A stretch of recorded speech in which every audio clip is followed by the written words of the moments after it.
କୋଉ ଘଡି ମୁହେ ମତେ ଟିକେ କୋଉନି ଘରେ ଘଷି ମୁଡି ଦବାକୁ ଏ ଡାକେ କହିଲ ପଡା ମୁଇ ଶୁଣିଲୁ ଶୁଣିଲୁ।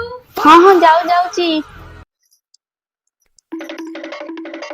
ଆଇଲା ହଲି ହଲି ଆଇଲା। ତୋତେ ଟିକେ ତ ଘର ଲୋକ କହିନାହାନ୍ତି ଶାଶୁ ଗୋଡ ଟିକେ ମୋଡି ମାଡି ଦବୁ, ଗୋଡଟା ବିନ୍ଧୁଛି ଟିକେ ମୋଡି ଦେଲୁ।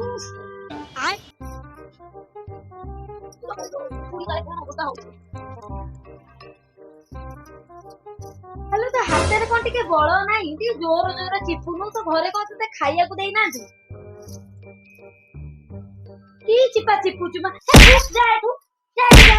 ଖାଇଲା ଗୋଡ ମୋଡିବାକୁ। ଆମ ଅମଳରେ ମୋ ଶାଶୁ ଗୋଡ ହାତ ମୋଡି ମୋଡି ମୋ ହାତ ବିନ୍ଧୁଥିଲା, ଚାଲି ଆଇଲା ଏମିତି ବୋହୁ ଯେ ଗୋଡ ମୋଡା। ଯା ତୋ ବାପା ଘରକୁ ପଳା, ଏଠୁ କେବେ ଯା ତୋ ବାପା ଘରକୁ ଯା।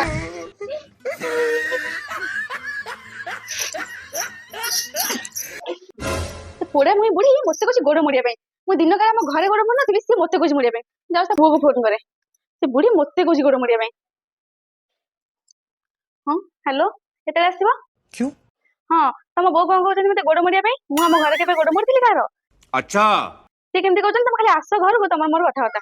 ରଖୁଛି, ବାଇ। ଗୋଡ ମୋଡିବା ପାଇଁ ସେ କଣ ଭାବିଲା କି ମତେ?